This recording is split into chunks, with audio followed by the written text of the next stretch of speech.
Hello friends, welcome to voice trainer. आज हम करते हैं मल्हार की पाठ्य पुस्तक में पार्ट 11, जिसमें चैप्टर का नेम है चेतक की वीरता। इस पार्ट को हम अच्छे से पढ़ेंगे और समझेंगे भी। चलिए आगे पढ़ते हैं। पार्ट 11, चेतक की वीरता। हम इसके बारे में जानेंगे कि चेतक की वीरता क्या है। चेतक की वीरता को अच्छे से पढ़ते हैं और समझते भी हैं। जिसके कवि चेतक की वीरता इसके कवि हैं श्याम नारायण पांडे जी। और इस कविता में उन्होंने चेतक यानी कि महाराणा प्रताप के घोड़े की वीरता और उसके अदम्य साहस और युद्ध कोश का बहुत ही सुंदर वर्णन किया है उन्होंने। तो हम इस चैप्टर को अच्छे से पढ़ते हैं और आगे क्या बोला उन्होंने अपनी कवियों में। रणवीच चौकड़ी भर भर कर चेतक बन गया निराला था। राणा प्रताप के घोड़े से पड़ गया हवा को पाला था। क्या है? रणवीर चौकड़ी भर भर कर चेतक बन गया निराला था। राणा प्रताप के घोड़े से पड़ गया हवा को पाला था। तो रण का अर्थ है युद्ध और चौकड़ी इसका अर्थ है छलांग या चौपाइयों की दौड़ लगाना, उसे बोलते हैं। और निराला का अर्थ है अद्वितीय या अनोखा। हवा को पाला पड़ गया, तो हवा को पाला पड़ गया था इसका मतलब होता है कि मुकाबला हो रहा हो या प्रतियोगिता में, मतलब प्रतियोगिता में किसी चीज का मुकाबला हो रहा हो, उसे बोलते हैं हम पाला पड़ गया। तो इन पंक्तियों को हम अच्छे से समझते हैं। रणवीर चौकड़ी भर भर कर चेतक बन गया निराला था। तो इस पंक्ति में कवि कहते हैं कि युद्ध के बीच चेतक मतलब राणा प्रताप का घोड़ा जो है वो बड़ी तेजी से दौड़ रहा था और अपनी वीरता से, मैंने बताया था कि निराला का अर्थ है अद्वितीय, तो अपनी वीरता से अद्वितीय बन गया था। राणा प्रताप के घोड़े से पड़ गया हवा को पाला। इस कवि का अर्थ मतलब इस पंक्ति का अर्थ है कि चेतक की गति इतनी तेज थी कि वह हवा से भी मुकाबला कर रहा था। गिरता ना कभी चेतक तन पर राणा प्रताप का कोड़ा था। वह दौड़ रहा अरिमस्तक पर या आसमान पर घोड़ा था। गिरता ना कभी चेतक तन पर राणा प्रताप का घोड़ा कौड़ा था। वह दौड़ रहा अरिमस्तक पर या आसमान पर घोड़ा था। तो इसमें इसका अर्थ है, तन का अर्थ है शरीर, ये रहा तन का अर्थ क्या है? शरीर। और कौड़ा का अर्थ है चाबुक। और अरिमस्तक का अर्थ क्या है? शत्रुओं का सिर होता है, उसे बोलते हैं अरिमस्तक। तो इस पंक्ति में कवि कहते हैं कि राणा प्रताप, यहाँ से हम पहले इसकी ये 2 लाइन पढ़ते हैं। गिरता ना कभी चेतक तन पर राणा प्रताप का कौड़ा था। तो इसका अर्थ है राणा प्रताप को चेतक को मारने या हाँकने के लिए कभी कौड़ा नहीं चलाना पड़ा, मतलब कभी भी उनको कौड़ा नहीं चलाना पड़ा था। तो वह स्वाभाविक रूप से तेज दौड़ रहा था। तो उसे स्वाभाविक रूप से क्या कर रहा था? तेज दौड़ रहा था। वह दौड़ रहा अरिमस्तक पर या आसमान पर घोड़ा था। तो इसका अर्थ है चेतक इतनी ऊंची छलांग लगाता कि लगता था जैसे वह दुश्मन के सिर पर नहीं बल्कि आसमान में दौड़ रहा है। मैं बोला था ना कि दुश्मन मतलब इतनी तेजी से छलांग लगाता था, ऊंची छलांग लगाता जैसे कि वह किसी दुश्मन के सिर पर नहीं बल्कि आसमान में दौड़ रहा हो। जो तनिक हवा से बाग हिली लेकर सवार उड़ जाता था। राणा की पुतली फिरी नहीं, तब तक चेतक मुड़ जाता था। तो इसमें इसका अर्थ क्या है? तनिक, तनिक का अर्थ है थोड़ा, और बाग का अर्थ है लगाम। पुतली, पुतली का अर्थ क्या है? आंख के बीच का वह जो काला भाग होता है ना, आंख के बीच में जो काला सा भाग होता है जिसके मध्य में प्रकाश की किरणें प्रवेश करते हैं, उसे बोलते हैं पुतली। ठीक है।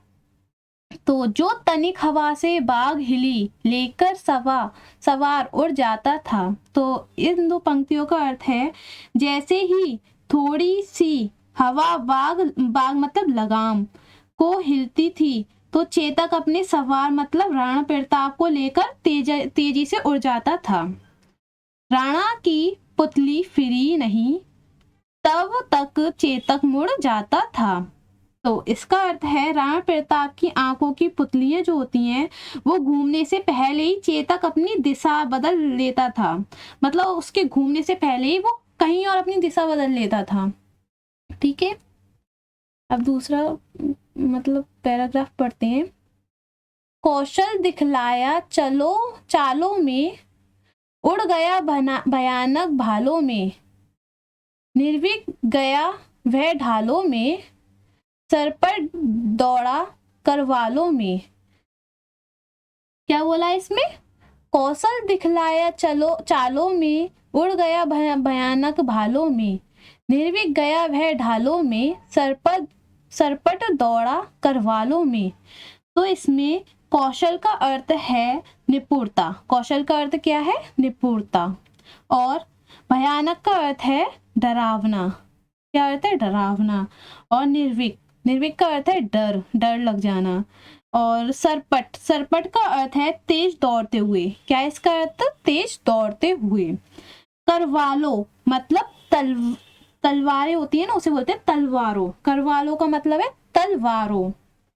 तो कौशल दिखलाया चालों में, उड़ गया भयानक भालों में। तो इसका अर्थ है, चेतक ने अपनी चालों में इतना कौशल दिखाया, मतलब इतनी तेजी से निपुणता दिखाई कि वह दुश्मन के भयानक भालों के बीच से निकल गया। मतलब दुश्मन के भयानक भालों के बीच से वो निकल गया था। निर्भीक गया वह ढालों में, सर पर दौड़ा करवालों में। तो इसका अर्थ है, वह बिना किसी डर, निर्भीक मतलब बिना किसी डर के ढालों के बीच दौड़ गया और तलवारों के बीच से सरपट निकल गया। मतलब बिना किसी डर के दौड़ गया और तलवारों के बीच से वो निकल भी गया। है यही रहा अब यहाँ नहीं, वह वही रहा है वहां नहीं, थी जगह ना कोई जहां नहीं, किसी अरी मस्तक किस अरी मस्तक पर कहा नहीं। तो इसमें इसका आपको मतलब अर्थ तो पता होगा, इसमें कुछ बताने के लिए नहीं है। अब पहले मैं इसका अर्थ बता दे रही हूँ। है यही रहा अब यहाँ नहीं, वह वही रहा है वहां नहीं। इसका अर्थ है कि चेतक की गति इतनी तेज थी, मतलब उसकी गति इतनी तेज थी कि वह कभी यहाँ होता था तो कभी वहां होता था। तो इसका अर्थ यही है कि चेतक की गति इतनी तेज थी कि कभी यहाँ पर था तो कभी वहां पर था। थी जगह ना कोई, थी जगह ना कोई जहां नहीं, किस अरी मस्तक पर कहा नहीं। तो इसका अर्थ है, तो कभी वहां और दुश्मन उसे देख ही नहीं पाते थे। मतलब इतनी तेजी से दौड़ता था कि उसको दुश्मन भी नहीं देख पाते। कभी यहाँ पर होता तो वो नजर डालते, तो कहीं वहां हो जाता तो वहां पे मतलब दुश्मन नजर डालते थे। इसका अर्थ यही है। बढ़ते नदसा वह लहर गया, वह गया गया फिर ठहर गया, विकराल व्रज में, विकराल वज्र में बादल सा, हरि की सेना पर गहर गया। इसका अर्थ है नदी। कहाँ पर थे हम? हाँ, इसमें नद का अर्थ क्या है? नदी। और विकराल, विकराल का अर्थ क्या है? प्रचंड। और वज्र में मतलब आकाशीय बिजली। वज्र में का अर्थ है आकाशीय बिजली। तो इसमें बढ़ते नद सा वह लहर गया, वह गया गया फिर ठहर गया। इस पंक्ति में कवि कहते हैं कि चेतक की गति उफान पर आई नदी जैसी थी। चेतक की गति इतनी थी जैसे कि उफान पर आई नदी थी, जो तेजी से बढ़कर कुछ समय बाद रुक जाती थी। पहले तेजी हो जाती फिर कुछ समय बाद वो रुक जाती थी। विकराल वज्र में बादल सा अरी की सेना पर गहर गया। मतलब चेतक दुश्मनों की सेना पर ऐसा टूट पड़ा जैसे कोई प्रचंड बिजली से भरा हुआ बादल टूट पड़ता है। ठीक है, मतलब वो कह रहे हैं कि दुश्मनों की सेना ऐसे टूट पड़ रही थी जैसे कि कोई प्रचंड बिजली का बादल नहीं होता, भरा हुआ बादल सा जैसे उन पर टूट पड़ता है, वैसे ही। भाला गिर गया, गिरा निसंग, है टापों से खन गया अंग। बैरी समाज रह गया दंग, घोड़े का ऐसा देख रंग। मतलब तलवार, मतलब वो सॉरी, निसंग का अर्थ है तलवार, है का अर्थ है घोड़ा, खान मतलब कांप जाते हैं ना उसे, अंग मतलब शरीर, वैरी समाज का अर्थ क्या है? दुश्मन। दंग मतलब हैरान हो जाना, उसे बोलते हैं। तो इसमें भाला गिर गया, गिरा निसंग, है टापों से खान गया अंग। तो इसका अर्थ है चेतक की तेजी से दुश्मनों ने, मतलब दुश्मन जो थे उन्होंने भले और तलवारें गिर गई और उसकी टापों की आवाज से दुश्मन के शरीर कांप उठे। उसकी तलवारें गिर गई थी और उसके जो टापों की आवाज से जो दुश्मन थे वो कांप उठे। बैरी समाज रह गया दंग, घोड़े का ऐसा देख रंग। इसमें दुश्मन चेतक की वीरता देखकर हैरान रह गए थे। मतलब दुश्मन चेतक की वीरता देखकर हैरान हो गए थे, उसकी चालों और वीरता का कोई जवाब नहीं था। इसमें कवि ने ये बोला है कि उसकी चालों और जो वीरता है उसका कोई जवाब नहीं था, इतना अच्छा करा था उन्होंने। तो मैंने बताया था इसके कवि कौन है, श्याम नारायण पांडे। ठीक है, हम पढ़ते हैं कवि से परिचय। वीर रस की कविताओं के लिए चर्चित कवि श्याम नारायण पांडे की सर्वाधिक लोकप्रिय काव्य कृति हल्दी घाटी का प्रकाशन सन 1939 में हुआ था। अभी आपने जो चेतक की वीरता कविता पढ़ी है वह हल्दी घाटी का ही एक अंश है। तो बता रहे हैं जो हमने अभी चेतक की वीरता पढ़ी है, वो कविता पढ़ी, जो हमने कविता पढ़ी है वो हल्दी घाटी का ही एक अंश है। भारत के स्वतंत्रता संग्राम के अंतिम वर्षों में हल्दी घाटी काव्य कृति ने स्वतंत्रता सेनानियों में सांस्कृतिक एकता और उत्साह का संचार कर दिया था।